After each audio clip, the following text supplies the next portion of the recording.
శ్రీ గురుభ్యో నమ. ఓం శ్రీ గణాధ్యక్షరాయ నమ. మనం భగవంతుని నామాన్ని స్మరించడమే కలౌ నామస్మరణ అన్నారు. కలియుగములో భగవంతుని కీర్తించాలి. మనకు నవవిధ భక్తులు ఉన్నాయి. అందులో శ్రవణం, కీర్తనం, భగవత్ ఆరాధనం అనేటువంటి నిత్య ధూప దీప నైవేద్యాలలో అనేకమైన విషయాలలో భగవంతుని నామాన్ని స్మరించం.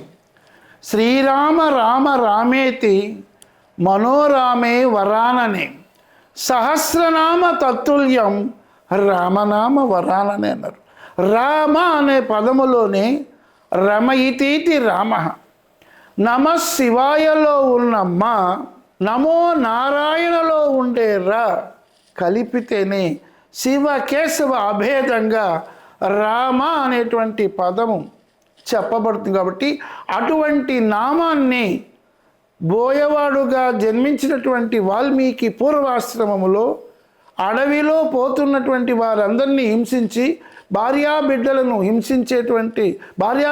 పోషించేటువంటి అతడికి సప్త ఋషులు దారిలో కనపడి, ఇది చేస్తే నీకు పాపం వస్తుంది కదా, నీ భార్యాబిడ్డలకి పాపం వస్తుందో తెలుసుకురాబో అంటే వాళ్ళని అక్కడే పెట్టి తన ఇంటికి వెళ్ళి తెలుసుకొని వస్తే, నీవు ఏం చేస్తే మాకెందుకు, నువ్వు డబ్బు కష్టపడి చేస్తావో ఏం చేస్తావో, మమ్మల్ని పోషించాలని వాళ్ళు అంటున్నప్పుడు ఆ పాపంతో మాకు పని లేదంటే వెంటనే ఋషుల దగ్గరికి వస్తే వారు ఒక 2 అక్షరాలు బీజాక్షరాలతో మేము వచ్చేంత వరకు మరా మరా అనేటువంటి నామాన్ని జపిస్తూ ఉండంటే ఆ మరా మరా మరామయ్యే వాల్మీకంగా పుట్టగా పెరిగిపోయిన అతడు అటువంటి వాల్మీకి రామాయణ గాథను మనకు అందించి రామో విగ్రహం ధర్మ అన్నట్టుగా ఆ సాక్షాత్తు మహావిష్ణువును స్మరించడం.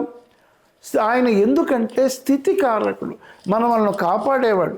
అందుకే వెంకటాద్రి సంస్థాను బ్రహ్మాండే నాస్తికించిన వెంకటేశ సమోదేవో నభూతో నభవిష్యత్తునట్టు నారాయణ స్మరణ చేయడం, నారాయణ సూక్తి చెప్పడం చాలా గొప్ప. ఎందుకంటే నారాయణుడు